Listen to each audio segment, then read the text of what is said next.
Good morning, students. I welcome all of you to your English class. I hope so all of you are keeping well. Let's begin today's English class. Today's topic is chapter number 13, Subject and Predicate, that is on page number 93 and 94 from your new Learner's English Grammar and Composition book. So let's start with today's English class. So all of you get ready with your books and turn to page number 93. In our last class, we had already learned what is subject and predicate. So subject and predicate are the two parts of a sentence. So you can see that it is an engine and the bogie, right? So children, subject tells us who does the action. The subject tells us about the doer of the action, the person or the thing that has done the action. So it tells who or what the sentence is about, whereas the predicate tells us that what action is done. Okay, so it always starts from the verb and it continues to tell us about the action that is done. So it is also called the verb part. So the subject tells us about the doer of the action and the predicate tells us what action is done. Now let's learn sentence have two parts, the doer of the action and the action done, that we all know. The subject is a person or thing the sentence is about. So the subject is always about, tells us about the person or the thing about which the sentence is. The word part starts from the verb. It is also called the predicate. A verb stands for the action in a sentence. We all know that verb tells us about the action. It is an action word or a doing word. So the verb tells us who does the action. The main nouns or pronouns do the action in the sentences. Therefore, they are called the subject of a sentence. So as we have already learned that the subject is the doer of the action, one who does the action. So it is always a noun or a pronoun. Okay. So the subject is always a noun or a pronoun. Okay.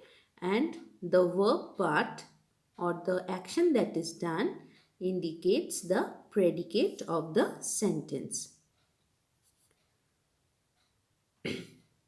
So, the part of the sentence that tells us what or whom the sentence is about becomes the subject, and the part of the sentence that tells us something about the subject is the predicate. Now, here is an example. The girls are not tired. So, who is not tired? The girls. So, the girls is the subject. And what is the verb? Verb is are. And not tired. So, are not tired becomes the predicate of the sentence. The predicate always includes the verb. So, the predicate always starts with the verb. Okay, so we should be careful about it. Some more examples to understand subject and predicate. So, here you can see the two columns are given to us, the subject column and the predicate column. So let's discuss about these examples. The boy was chasing a cat. So who was chasing a cat? The boy.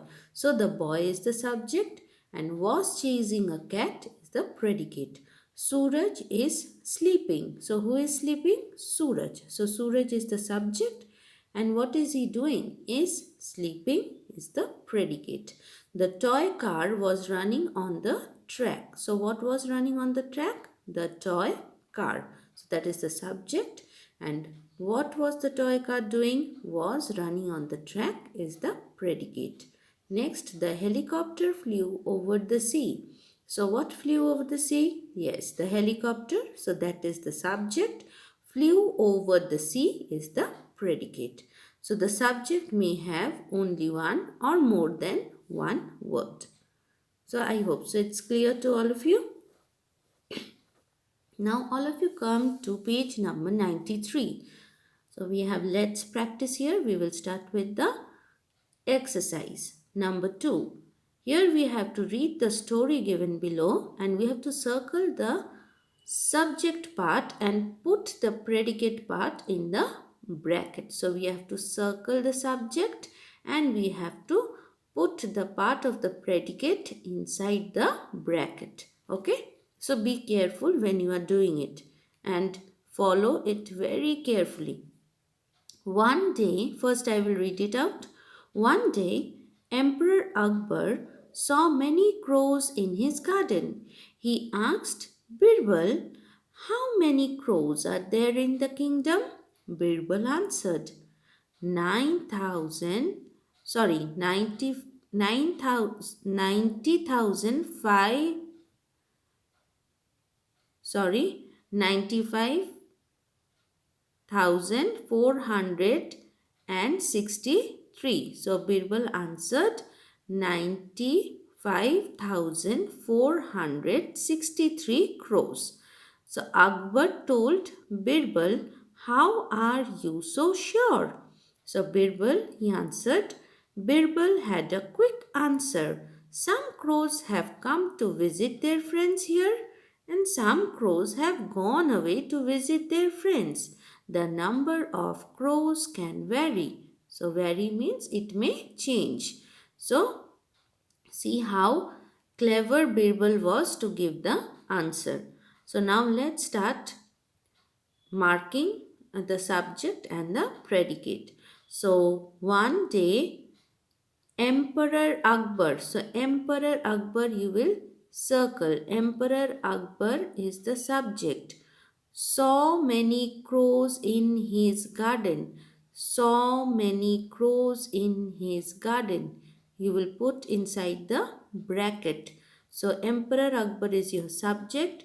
Saw many crows in his garden is the predicate. Next, he asked Birbal, "How many crows are there in his kingdom?"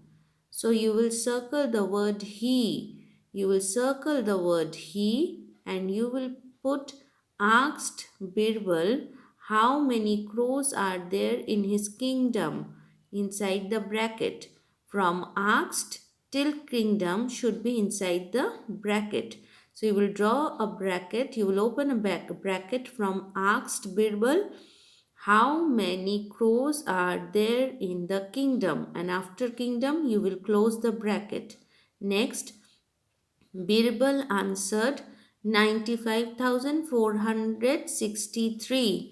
Birbal, you will circle Birbal and from answered you will open the bracket and answered 95,463 crores you will close the bracket. Birbal you will circle and answered 95,463 crores, close the bracket. Next, Akbar told Birbal, "How are you so sure?" So Akbar will be circled. Akbar is the subject. You will circle Akbar. Told Birbal, "How are you so sure?" So from told, you will start the bracket, you will open the bracket and you will close the bracket after sure.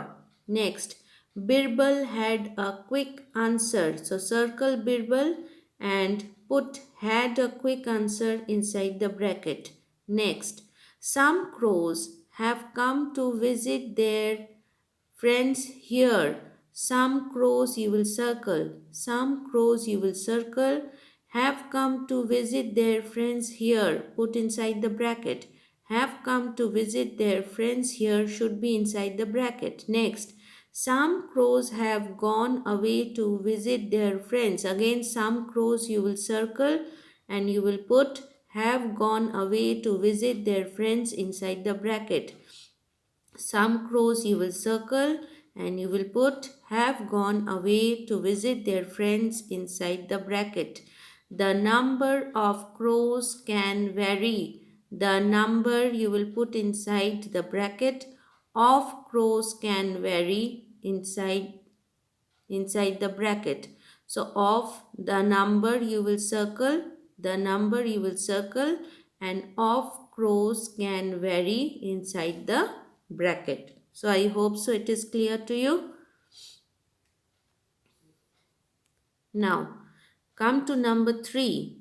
Read the sentences about animals and birds. In some, the subject is missing. In some, the predicate is missing. Complete each by adding the missing part. After each sentence, write what you used, the subject or the predicate. So, inside the bracket, you have to write what did you use. Did you use the subject or the predicate? So, let's start with number A. Ducks dash. So you will write have webbed feet. Ducks have webbed feet. So have webbed feet is the predicate. So inside the bracket you will write down predicate. Number B. Zebras have black and white stripes in its body. Zebras dash. So in the dash you will write have black and white stripes in its body. So this is also the predicate. So again you will write down predicate inside the bracket. Number C. Dash searches for food at night. So you will write owls. Owls searches for food at night. So owls is the subject. So in the bracket you will write down subject. Number D. The lion dash. So in the dash you will write is known as the king of the jungle. Is known as the king of the jungle. Full stop. So that is your predicate. So inside the bracket you will write down predicate. Number E. The giraffe dash. So in the dash you will write has same number of bones in their neck like humans. Has same number of bones in their neck like humans. So that is also your predicate. So inside the bracket you will write down predicate. Number F. Dash dances under the rain. So you will write down peacock. Peacock dances under the rain. So peacock is the subject. So you will write down subject inside the bracket. Now turn to page number 94. Number G. Cuckoos dash. So in the dash you will write sings very sweetly. So that is your predicate. Sings very sweetly. In the bracket write down predicate. Number H. Dolphins dash are very friendly. Are very friendly. That is also the predicate. So inside the bracket you will write predicate. Number I. Dash are white in color. So you will write Arctic fox. Arctic fox. And Arctic fox is your subject. So inside the bracket you will write down subject. Okay. So I hope so all of you have completed your work. Now come to revision part. Tell the class 3 things you know about a sentence. The first one, a sentence has 2 parts, dash and dash. Yes, what you will write in the dash? It will be subject and predicate. The subject is dash, doer of the action. What is the subject? Subject is the doer of the action. The verb part is called dash. The verb part is called, yes, the predicate. The verb part is called predicate. So we have come to the end of the chapter. So I hope so all of you have completed your work properly. So please learn the concepts properly and be very sure about the subject and predicate of the sentence and what are the ways to find out. You should know very well the ways by which you can find out the subject and predicate of a sentence. So that much for today's English class. Thank you all of you.